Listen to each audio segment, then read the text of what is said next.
Well, hey, everybody. Happy Thursday. Getting ready to record Mike in the Midwest for today. Oops, I forgot to put the backdrop back. Hang on one second.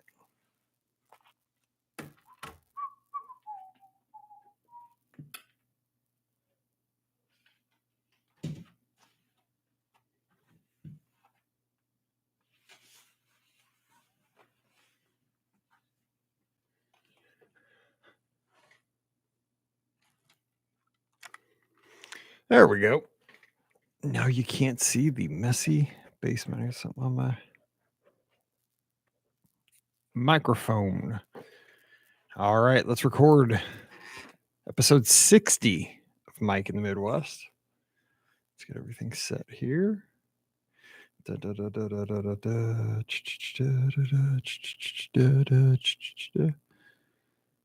see. Feedback there. All right, let's go with this.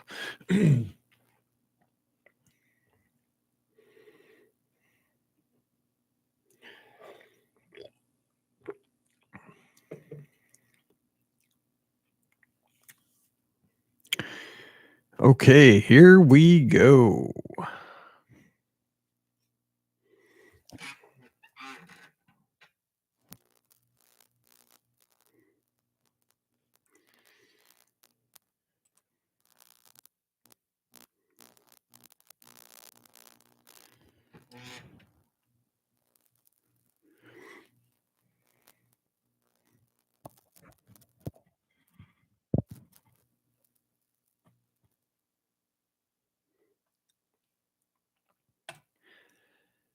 Well, hey, everybody. Welcome to episode number 60 of Mike in the Midwest, a mini podcast for the amazing patrons like you of the Be Our Guest podcast. My name is Mike Rallman. Of course, I'm the host of the Be Our Guest podcast, which you can check out over at beourguestpodcast.com and on all your favorite places to download podcasts. Also, I don't know if you know this, but you can check us out on YouTube. All the shows for about the past 3 or 4 years have video along with them, and they have pre and post show and in between show commentary because we record 2 shows at once. You can check all those out on the YouTube page at youtube.com/BeOurGuestPodcast. And of course, we have a Facebook page where you can check out all the videos as well. Just search for the Be Our Guest podcast on Facebook and you will be there. So how's everybody doing? You surviving the heat? It is super hot here in Missouri this week. We've had a heat advisory or heat warning since Monday, and it is Thursday. I think it might rain this evening and it might break the heat. So we're hoping. But yeah, it's been a long week on the treadmill running, and I can't wait to get back out to our little lake and run outside in the mornings, check out those sunrises that we talked about last week, because the past 5 or so runs for me, no sunrise. Well, actually, I do see the sunrise because I've been watching the local news on my iPad as I run in the treadmill, which is in our storage room in our basement, which obviously has no windows. It's just, it's where you throw all your junk in the kind of under the stairs to go upstairs. And yeah, it's pretty dank. And I mean, it's not wet or anything, but it's just no windows, and you close the door so, don't wake up the rest of the house with the sound of the treadmill, and watch the local news. And they have their helicopter up and they do sunrise shots over different parts of St. Louis. So I get to watch it virtually, but I'll be glad to get out where the humidity is down, because that's the thing right now. The humidity is super high. And just, getting to enjoy watching the sun come up during a run and seeing my friends, because it's kind of, I don't know if I talked about this last week, but when I go for my runs every morning, besides seeing the sunrise and getting excited for that each day, there are a few, I call them regulars, that get out there with me, and they don't run necessarily, but there's this older lady that walks in the opposite direction. And if I'm running a decent pace, she comes out at about lap 23. That's when I know she's going to be coming around, and she pops out there, and she's always, hi, Mike. And, wants to talk to me, and we're going the opposite direction. So we have these little micro conversations as I pass her each time, because she walks about 15 laps. And it's so funny because she'll come out all bundled up, and it'll be 65 degrees. And I'm already, because I'm 23 laps into my run, I'm already sweating. I'm really hot. And she's like, oh, it's a little chilly this morning, isn't it? I'm like, nah, not really if you're running. We have these conversations. But it's so funny because I haven't seen her all week. So I have to get out there. Hopefully this weekend, I think it's going to cool off a bit.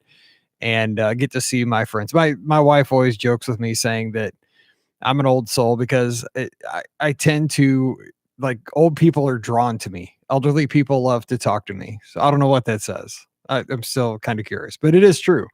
I love talking to the old people because they're so sweet and they are usually very kind and they have all kinds of stories. And a lot of times I just need somebody to talk to. So we'll get out there this weekend, but hopefully you're staying cool and having a great week. And yeah, I'm just glad you're here. And thank you again for your support. I know we have some new supporters here on Patreon. So I hope you found the show and hope you are enjoying all the stuff. Don't forget, we have a private Discord server.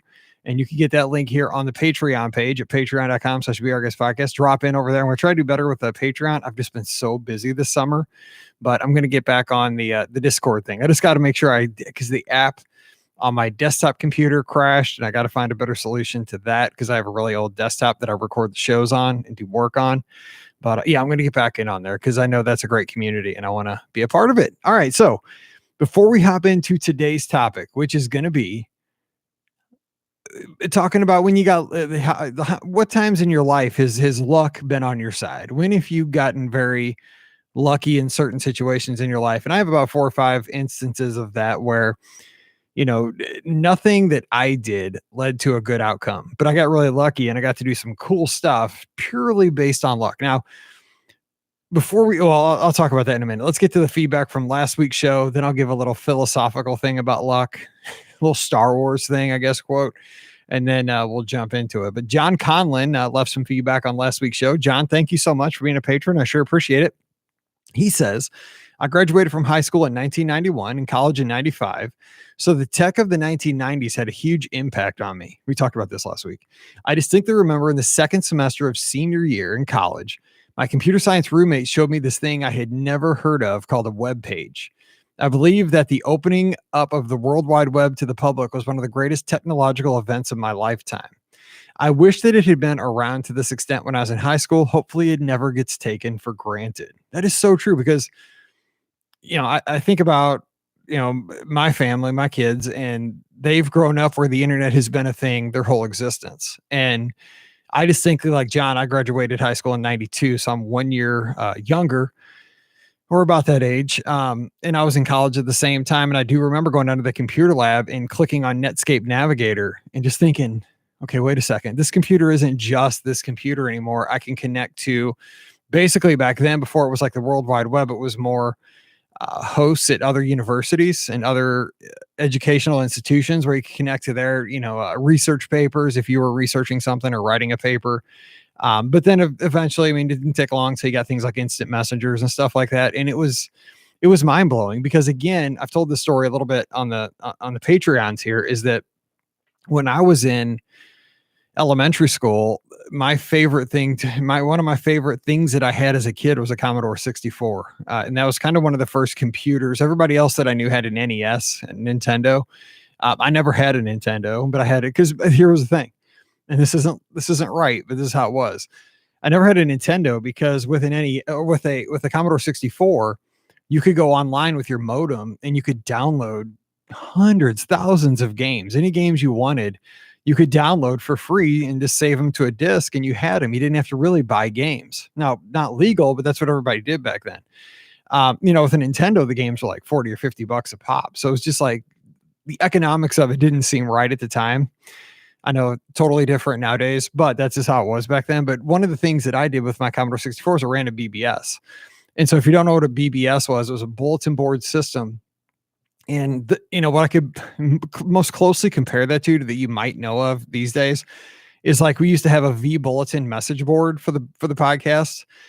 Places like the Disboards, they run on this program called V Bulletin, and that's basically what it was. It was a place where users could go post messages, leave messages, private messages for other people. But the thing was, only one person could be on at a time. You called on a land phone line and you connected, you read the new messages, and then you hung up, and then somebody else would call in, read the messages, leave a reply, and you just kept checking that. And I ran one of the biggest BBSs for Commodore 64s in the late 80s, early 90s called the Far Side. And it was just fun. But then when the internet came around, it was just like, this is like a BBS on steroids. It's like a BBS for the entire planet, which is why I think I was so enamored with, Netscape Navigator and the ability to get outside of just your beige box, or, we call it the bread bin for the Commodore 64. You got to go beyond the walls of your community and expand out to the world. So yeah, 90s tech was pretty amazing. I love whenever there's like a special on TV, like on CNN or, some other channel that shows, the history of the 90s. I'm all in, because it's just, things change so quickly back then. So thanks for the feedback, John. Really appreciate that. Dennis Keithley, my good buddy down in Texas, who does a great couple of Star Wars podcasts, says, I love being out during sunrise. I usually get up with my dogs and get them out the door before the sun is up. This makes an hour-long walk with the dogs much more bearable in the Texas heat. That's exactly right. That's why I run too, because once the sun comes up, it's game over here in the summer. We almost always get to see the sunrise over the lake at the nature preserve near my house. I also have the Sky Guide app on my phone, and I'll frequently pull it out to identify the last few stars or planets in the sky before the sun takes over the horizon. I have the exact same app, and I do the exact same thing. And a couple of weeks ago, Saturn was super prominent in the western sky. And that was one of the things, because I do these little short laps when I run in the morning, and I just would watch Saturn until you couldn't see it anymore. And the sky turned blue, and then it was gone until the next morning. I've been tracking Jupiter over the last couple of weeks. Great show as always. Thanks, Dennis. I appreciate that. Thank you for being a patron. And I'm sure your dogs appreciate that very much too. Heather Hayden's here. She says, and thank you for being a patron. I sure appreciate that. I agree on the sunrises. I work as a commercial fisheries observer. I meet crabbers super early in the morning. I do too, but they're called Paige and Mallory. They're crabby. Okay, no, I think crabbers. Okay, never mind. This past week, I had to get up at 12:30 a.m. to be at this boat by 4 a.m. I had spent so much time in the dark, I couldn't wait for the sun to rise. I'm such a dork that when I cruise, I add the sunrise and sunset times on my daily vacation spreadsheet so I don't miss them. Yes, I like that. I'm going to talk about this here at the end of the show, how that might actually fit into our topic today. But yes, I will say, if you do not get up and see a sunrise on a cruise, you are doing it wrong. Because, I mean, maybe I'm from Missouri. We never get to see the ocean. But man, sunrises and sunsets at sea, God, there's nothing better. I mean, really, I don't know, because maybe it's just because I'm from Missouri and I love seeing that stuff. Megan Green is here. We appreciate her being a patron. She's always given some great feedback. She says, I am one of only 2 willing early risers in my house, and I love getting up before the sunrise. The windows in our kitchen and family room face the east, so it's a nice place to sit in the quiet with a cup of coffee and watch the sun come up. It always feels like starting the day the right way. As far as 90s technology, I remember being so excited as the internet started to become a thing, as inaccessible at libraries and at school. Now my kids are blown away by the fact that I'm older than Google and YouTube, and I used to have to look everything up in a physical encyclopedia rather than online. Welcome to the club, Megan. Welcome to the club. I remember those old encyclopedias and card catalogs, right? I mean, are there even card catalogs anymore? I haven't been to the library in ages. I guess there's probably not. There wouldn't really be much of a reason for a card catalog that I could think of anymore. You could just keyword something into the computer. It'll probably tell you where it is in the library or anywhere in the world. But yeah, I just remember when I was in 4th grade. Okay, so back to school time. It's not the topic for today. But the one thing that I remember about 4th grade, and I went to, again, a private Christian school run by the Nazarene Church. It was in our town. And the biggest thing you had to do in 4th grade, and you knew this going into 4th grade, like this was, when you were a 3rd grader, like, oh, when I get into 4th grade, I have to do this. And it was the 5-page biography report. So you had to pick somebody and write a 5-page report in cursive. Now back then, boys and girls, cursive was handwriting that was not printed. You had to write, in cursive. Look it up. It's a lost art. And because we had penmanship class, we had penmanship books and all that stuff. God, and this stuff, I feel so old every time I talk about this stuff. But we had to do a 5-page report, and I did it on Ulysses S. Grant, because Grant there's a lot of stuff around St. Louis, because we have a place called Grant's Farm in St. Louis. It's down south of us in the south part of St. Louis. And it's where Grant had land. Ulysses S. Grant had land after the Civil War. And now the Anheuser-Busch company has bought it. They've turned it into kind of like a zoo. There's a lot of animals. You get on a tram, they take you around, you see goats and camels and, Buffalo and all kinds of stuff. It's really cool. And there's a little section that looks just like Germany at Epcot too. And it's free. It's totally free. So if you ever come to St. Louis, check out Grant's Farm. But anyway, I did my report on Ulysses S. Grant. And I just remember like looking in the card catalog, because you had to have like, there were, requirements. You had to have 3 different sources. You had to do index cards, those little 3x5 cards for all of your research. You had to put those in the pocket of the folder that you turned in your report in. It was crazy, all these requirements. But like, I remember being so proud when I turned that in. It was like I'd written a book. I still remember trying to get in at the library at that school, and I'm 47 now. So the left an impression on me. I think I even got an A on the report, because I love that kind of stuff. I guess so I became a teacher, because I like that kind of stuff.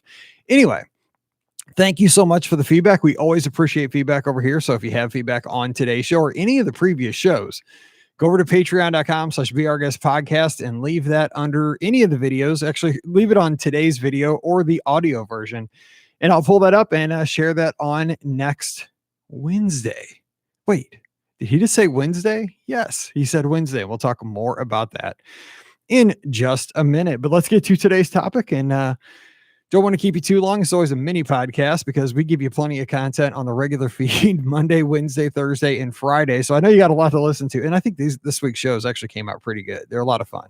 In this coming Monday show, you're going to really enjoy with Emily from New Jersey. She's a big Disney fan, and taking her kids down, and it's a crazy story. Kid pukes on the plane, but it turns out okay. And it's a good show coming your way on Monday. Just recorded it last night.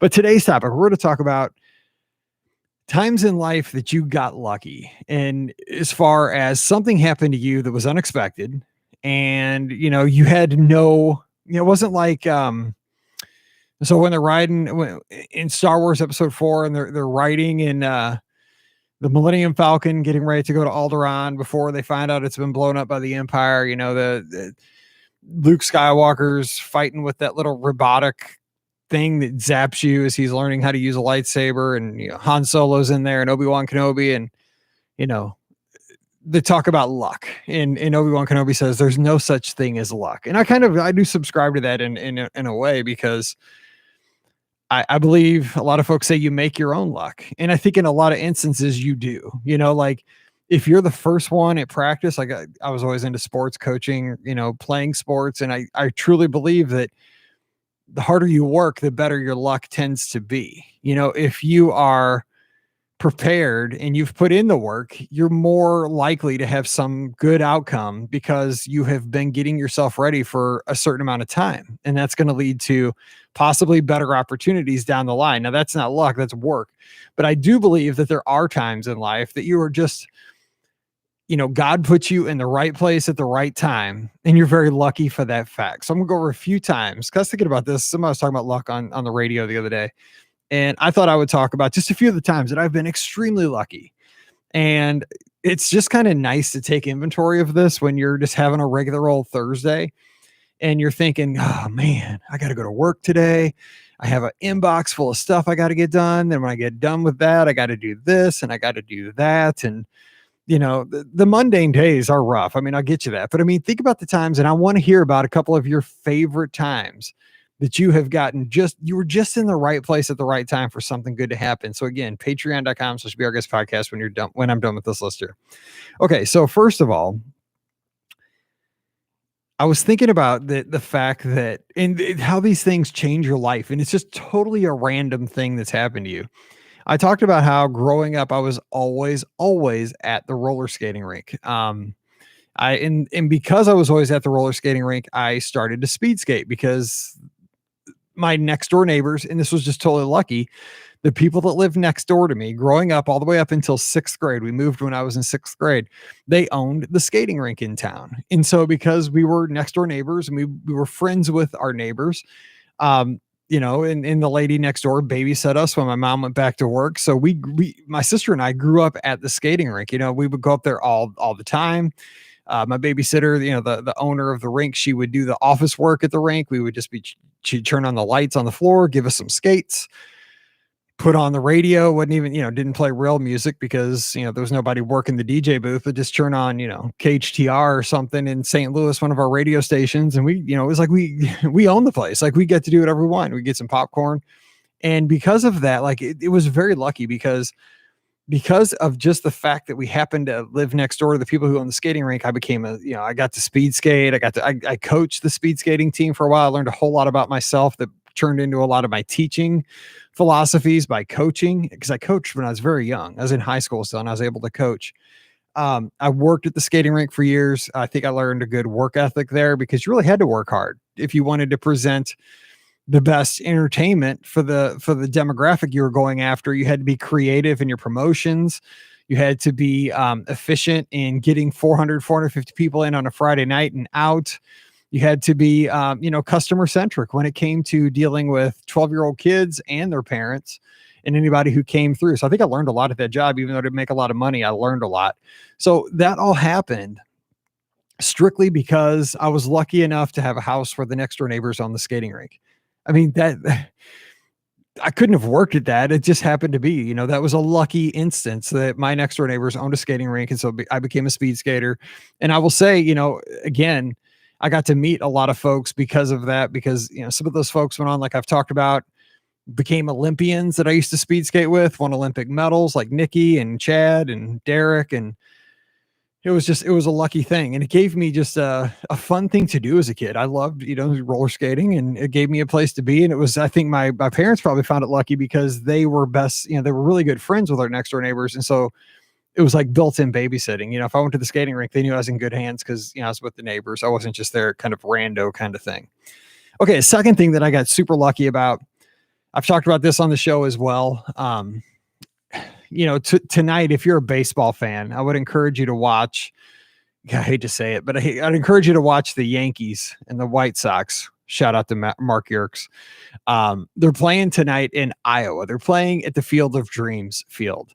And the Field of Dreams is one of my favorite all-time movies, but I can't watch it when the family's home because they all make fun of me because I cry at the very end when he says, you want to catch with his dad? Oh, great scene. Actually, I tweeted it today on Twitter this morning. But anyway, besides the Field of Dreams, I've always been a baseball fan. My dad, I think he never really, I don't think my dad played high school baseball. I know that I did see a picture of him playing Little League baseball. He was a catcher. But he always loved the game. But my dad was more of a musician and all that kind of stuff, which I can't do anything musically. But he when I grew up, like, he always wanted me to play ball. I got a ball glove young. We were always playing in the backyard catch. I was a pitcher through Corey League in high school and Legion ball and all that stuff. But the thing is, as a kid who grew up a baseball fan, one of the coolest things you can do is go to the ballpark and see your heroes play. So I remember going, in the 80s when I was a kid, down to Busch Stadium and, seeing Ozzie and Jack Clark and John Tudor and Tom Herr and Lonnie Smith and Willie McGee and Daryl Porter, Whitey Herzog as our manager. I mean, that was, for a regular kid, that would be a really lucky thing to get to go down and see your heroes, your baseball heroes, at your home ballpark. However, I was super lucky because my dad he went to Sunday school with a professional baseball pitcher in his Sunday school class. And we went to the biggest Baptist church in the state of Missouri. It was called First Baptist Church of Ferguson. And a lot of folks went to our church. It was a huge church at the time, back in the 80s. And so my dad was in Sunday school class with John Denny, who pitched at the time for the Cleveland Indians. Now he came up with the St. Louis Cardinals, and that's why he was in St. Louis. But he got traded to the Indians, but he stayed living in St. Louis, even though he pitched for the Indians. So they became friends, and because they're in the same Sunday school class. And when I don't know if you know, but in 1981, there was a baseball strike right in the middle of the season. Players went on strike, no baseball. And so John wanted to stay in shape and he needed a catcher. He didn't have a catcher in town because he played for the Indians. He wasn't even, wasn't like he was a Cardinal and the Cardinal catcher was in town. He just had to find somebody. Well, my dad really hadn't caught baseball since Little League, but he said, I'll catch you. My dad's kind of crazy like that. And so here's my dad catching a Major League Baseball pitcher, threw in the 90s, his fastball. And I mean, John Denny had a wicked curve. Now, not an Uncle Charlie like Adam Wainwright, but it was pretty dang good, to the fact that in 1983, 2 years later, John won the Cy Young Award, which is the best pitcher in the National League for the Philadelphia Phillies, and took his team to the World Series against Baltimore Orioles. And he won the only game. They lost in 5, but he won the only game they won. I remember watching it on TV. But because of this just lucky chance that John was in the same Sunday school class as my dad, He was very kind to our family. I got to go to Walt Disney World for the very first time. I passed through the Magic Kingdom. We were down at spring training for a week. He flew our family down on Ozark Airlines. He paid for everything. I got to hang out in Clearwater with the Philadelphia Phillies. I was pitching off the bullpen at the ballpark there. I was in the clubhouse.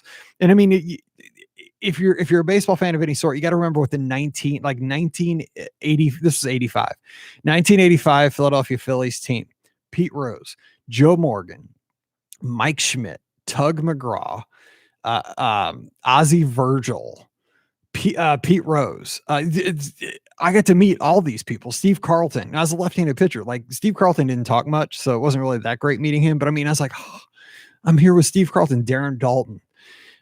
It was just amazing. I mean, I was in the clubhouse. I swung Pete Rose's bat. I was talking to him at his locker. I remember that. He's like, "Hey kid, what position do you play?" And I'm like, "I'm a pitcher." He's like, "Oh, pitcher." I'm like, he's like, "You left-handed or right-handed?" I'm like, "I'm left-handed." He gave me a hard time for that. He's like, "Here, grab my bat. Let me see your swing." And I swung because I do hit left-handed. So I like that swing. He said, "I do like that swing. Maybe you shouldn't pitch." I remember Pete Rose telling me that in the locker room. And I remember his bat didn't have a knob on it. It was one of the first people that went like knobless bat. It was so cool. But I mean, because of that, I got to do that. I got to shag fly balls at Kauffman Stadium when the Indians played who was he playing for? This was before that, because with the Indians, we went to KC to see him pitch. And before the game, we got to shag balls in the outfield. I've been in the dugout at Wrigley Field. I've been in the clubhouse at Wrigley Field with the Phillies. How lucky is that? Like, that's like fantasy camp for somebody. Like millionaires pay thousands of dollars to have an experience like that. And I got to do that just because of luck that John was in my dad's Sunday school class. So sometimes you just get lucky. And I had so many great experiences. I didn't do anything for that. I just got super lucky.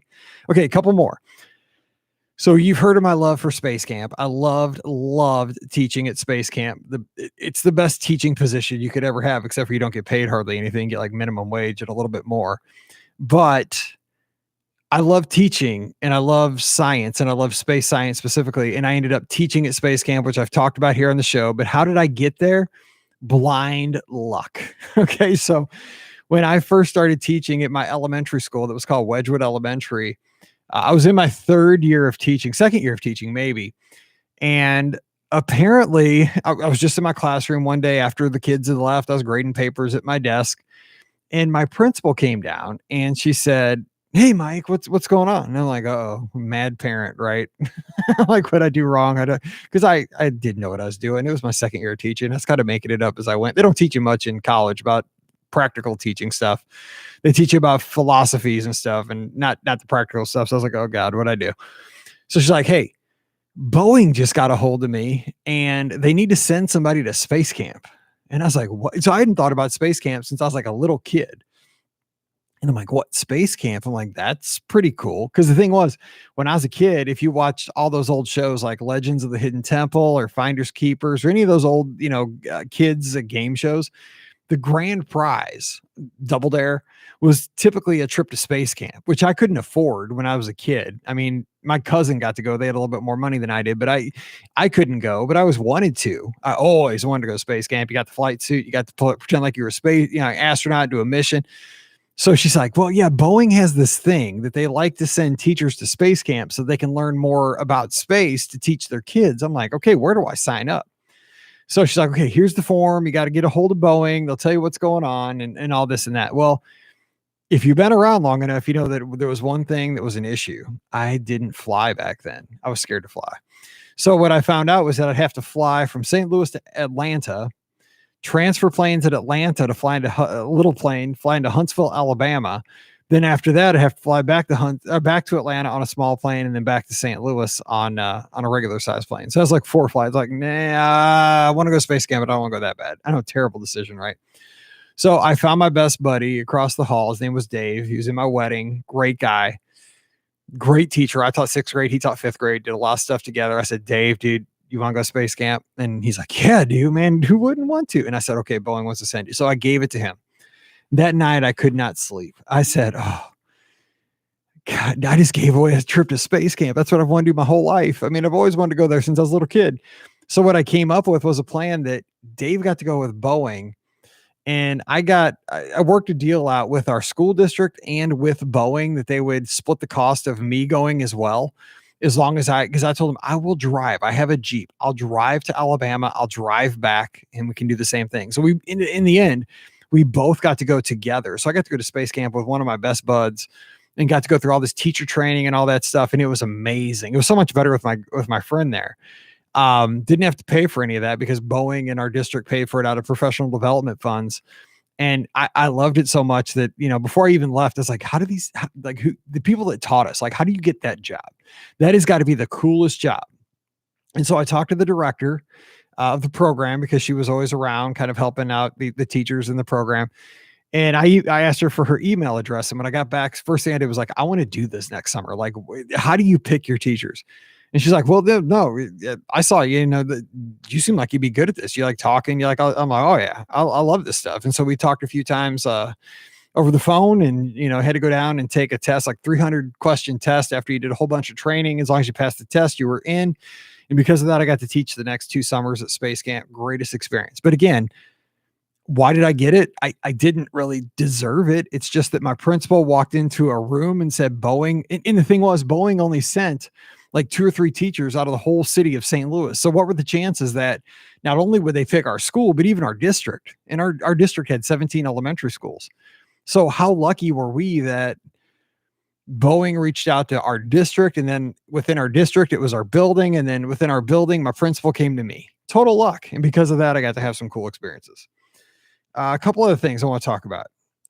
Meeting my wife, that's total luck, right? Too. So when you're a teacher in training, what happens is you get to the end of your teacher program and you do what's called student teaching. And at the University of Missouri, the way the student teaching works is that they give you, it's called a 717. It's a 15-week program. It's your last semester of teacher training. And so what you do is you teach 7 weeks in one setting. You have 1 week where you kind of reflect on that first 7 weeks. You do some paperwork, you're getting stuff ready to do job applications. And then you do another 7 weeks after that at an alternate location. So you don't really have a say in where they put you. They kind of look geographically as to where you live. They ask maybe where you want to teach, but it's kind of a crapshoot. So I wanted to obviously student teach in the district where I graduated from high school, thought it was the best district in the world, Hazelwood School District. And, so I did get Hazelwood School District and I got the grade I wanted, which was 6th grade. But that was my second 7-week placement. My first 7-week placement was at a school that I'd never heard of called Wedgwood Elementary. And I was teaching 2nd grade. I didn't want to teach 2nd grade. I wanted to teach 6th grade. So I got there, didn't know anything. And this was in the adjacent school district. It was next door to Hazelwood. So both were close to my neighborhood. And I grew up in the Ferguson-Florissant School District, but I went to Hazelwood. It was kind of weird. So anyway, got to student teach there. And what was weird is I fell in love with the school, Wedgwood, in the district I didn't want to teach in. I fell in love with it. The staff was great. The principal was amazing. Everything about it was just awesome. Like it just felt like home. So then I had to leave after 7 weeks and I went to the Hazelwood School, which I thought that's where I wanted to teach. Got to teach my grade, 6th grade, in this brand new building in Hazelwood, Barrington Elementary. And I thought I would love it. And I didn't like it so much. I wanted to be back at Wedgwood. And so even though I was disappointed that my whole placement wasn't in Hazelwood, it was lucky that I got Wedgwood because Wedgwood was where my heart was. And as soon as I got an opportunity, when I finished student teaching, I went back to that principal and said, look, I know you're going to have turnover at this school because it was the biggest elementary school in the district. I know there's going to be openings at some point, maybe not this year, maybe next year. And I said, look, I want to teach here. Like, this is the place I want to be. And she's like, well, what grade do you want to teach? I was like, ideally, I'd like to teach 6th, but 5th is fine. Whatever it takes just to get there. And so the next year there were openings in 3rd, 4th, 5th, and 6th.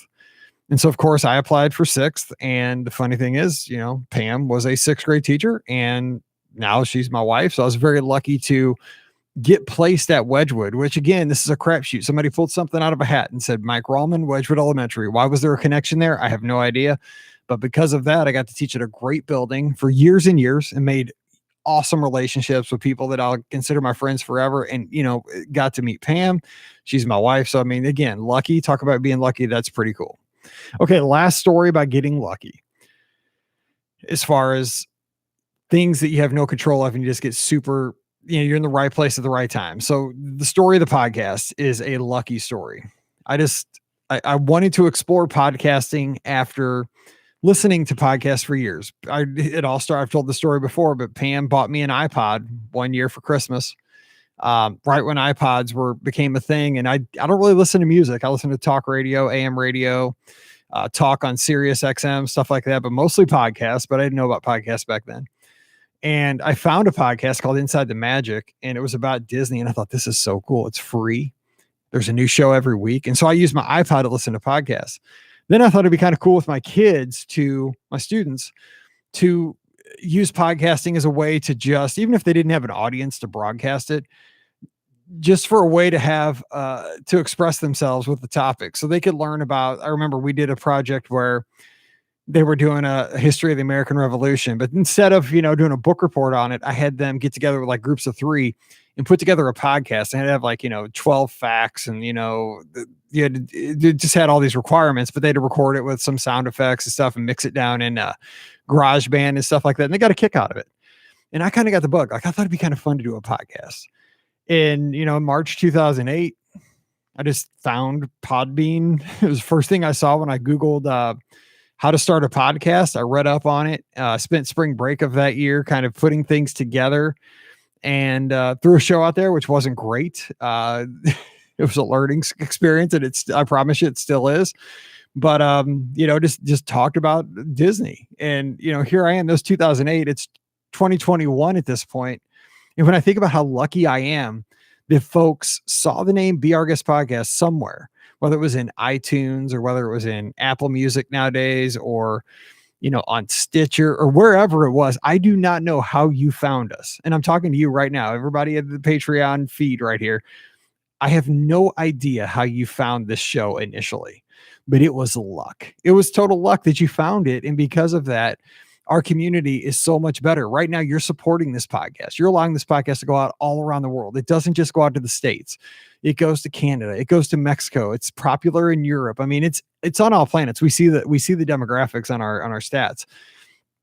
And, think about the luck that has happened because of just people blindly finding the show somehow, some way. They're in the right place on the right website, and they click the button, and you come back and listen to a second show, a third show. I mean, because of that, we started a running team. I mean, I run every day now. I hated running. I mean, I'm not a huge fan of it all the time, but meeting Mike Bankhead and being able to have all these folks get together for all these races, I never would have run a marathon if it wasn't for the, the support of our community. We've raised quite a bit of money for Give Kids of the World over the years. And that's a great thing because, gosh, is there anything better than to help kids that need it and families that need it in their, worst time of need? We've had folks meet, get married, have children.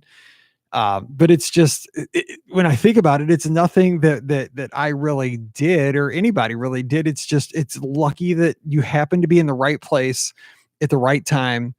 You got the result for the Be Our Guest Podcast. You took a chance, you clicked the button, and you came back. And because of that, I always think about how lucky I am to have you as a listener and as a supporter of the show. It's not, I mean, I always try to give my 100% effort on every show. I try never to miss a show. I try to make sure that every show is creative enough that it can hold your attention for 40 minutes, that it's not just the same old thing. I try to always make the audio quality as good as it can be. I can't help Ricky's dog when she starts barking. I try the best I can, but I can't control Daisy. But it's just one of those things, like, how lucky are we when you really step back and say, okay, we're in life, some of the things we've done because you work hard.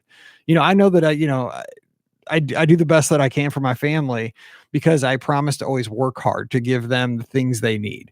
But again, so much of it is just luck, not so much of it, but some of it is just somebody upstairs taking care of you, and you got really lucky because you're in the right place at the right time. So now it's your turn. I want to hear your stories. Like, just give me something quick here over at patreon.com/BeOurGuestPodcast. Where were you in the right place at the right time? And because something happened on some certain day, it has had this domino effect down the line that has affected your life for quite a long time. I can't wait to hear about it. Thank you so much for your support here on Patreon. Couldn't do it without you. And again, next Wednesday, we'll have a show. It'll be a little bit early because, speaking of lucky, I should be on the Disney Dream next weekend. Friday to Monday on a 3-night sailing as they return to sailing with Disney Cruise Line. And I've been lucky enough to be selected to get to have that experience and come back to the podcast and share everything you need to know about sailing on the Disney Dream here in August of 2021. Talk about lucky, right? I didn't do anything to deserve that, but it's like, hey, they asked me a couple days ago, you want to go? Heck yeah, let's try it. So I can share all that with you guys. So anyway, we're going to get out of here. Thank you again for your support. Please do stay safe, stay healthy, and we'll see you real soon.